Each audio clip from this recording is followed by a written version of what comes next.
ఉదాహరణకు సిద్దిపేట జిల్లా చిన్నకోడూరు మండలం అనంతసాగర్ గ్రామం. ఈ అనంతసాగర్ గ్రామంలో పంచాయత్ సెక్రటరీగా ఒక అమ్మాయి రాజవ్వ అని పనిచేస్తా ఉంది. పరిస్థితి ఎంత ఘోరంగా ఉందంటే ఒక చిన్న ఉదాహరణ చెప్తా. ఆ ట్రాక్టర్కి ఏమైంది, ప్రతి 3 నెలలకు రోడ్ ట్యాక్స్ కట్టాలి, 3 నెలలకు 6 నెలలకు రోడ్ ట్యాక్స్ కట్టాలి, ఇన్సూరెన్స్ కట్టాలి సంవత్సరానికి ఒకసారి. సో గ్రామ పంచాయతీలకు 7 నెలల నుంచి రూపాయి వస్తలేదు, రోడ్ ట్యాక్స్ కట్టలేదు, ఇన్సూరెన్స్లు కట్టలేదు. ఆ ట్రాక్టర్ రోడ్డు మీద పోయింది. చెత్త సేకరించుకొని పోతుంటే ఆర్టీఓ డిపార్ట్మెంట్ వాళ్ళు ట్రాక్టర్ను పట్టుకొని దీనికి రోడ్ ట్యాక్స్ కట్టలేదని సీజ్ చేసిండ్రు. అరే ఇది గ్రామ పంచాయతీ ట్రాక్టర్, గవర్నమెంట్ ట్రాక్టర్ అంటే కూడా నథింగ్ డూయింగ్, రోడ్ ట్యాక్స్ కట్టలేదని ఆర్టీఓ ఆఫీస్ వాళ్ళు సీజ్ చేసి దాన్ని పోలీస్ స్టేషన్లో పెట్టిండ్రు. ఈ పంచాయతీ సెక్రటరీ పోయి కాళ్ళ వేళ్లబడ్డా, బతిన్లాడినా 16,000 ఫైన్ రాశాం, ఫైన్ కడితే తప్ప ట్రాక్టర్ ఇవ్వమన్నారు. గ్రామ పంచాయతీలో రూపాయి లేదు. ఆ పంచాయతీ సెక్రటరీ తన జీతం డబ్బుల్లో నుంచి సొంత డబ్బులు పెట్టి 16,000 ఆర్టీఓ డిపార్ట్మెంట్కు ఫైన్ కట్టి ట్రాక్టర్ తెచ్చుకున్నది. ఇగో ఇది కాంగ్రెస్ పాలన.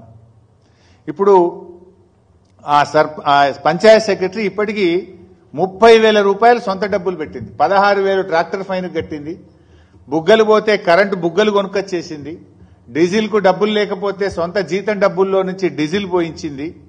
ఇది పరిస్థితి.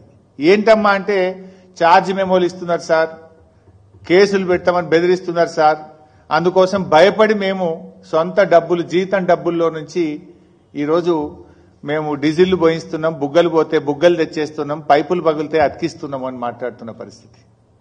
అట్లా ఒక ఊరు కాదు, పెదకోడూరు గ్రామం రాజు అని పంచాయత్ సెక్రటరీ ఉన్నాడు.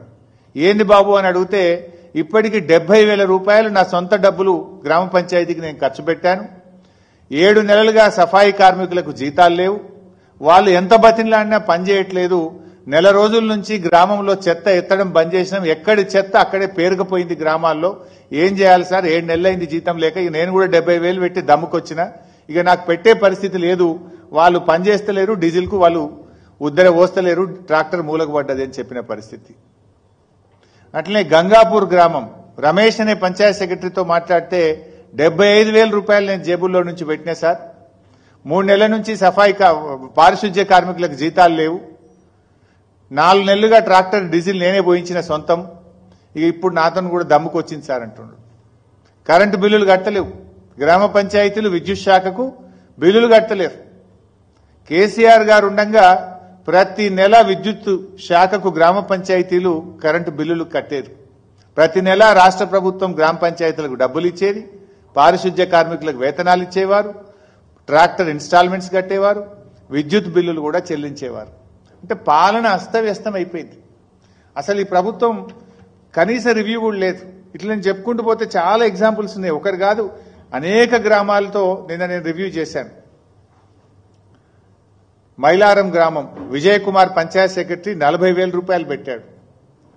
జూన్ వరకు మేమేదో మేనేజ్ చేసినాం కానీ ఇప్పుడు మేనేజ్ చేసే పరిస్థితి లేదు సార్ అని చెప్తున్నాడు. మేడిపల్లి గ్రామంలో పారిశుధ్య కార్మికులకు 5 నెలల జీతాలు పెండింగ్ ఉన్నాయి, నెల రోజుల నుంచి చెత్త ఎత్తడం మానేసినారు వాళ్ళు. ఇట్లా పల్లెలు ఇలా వర్షాకాలం స్టార్ట్ అయింది. అట్లా కస్తూరుపల్లి 50,000 పంచాయత్ సెక్రటరీ సొంతంగా పెట్టినాడు. ఇట్లా ఏ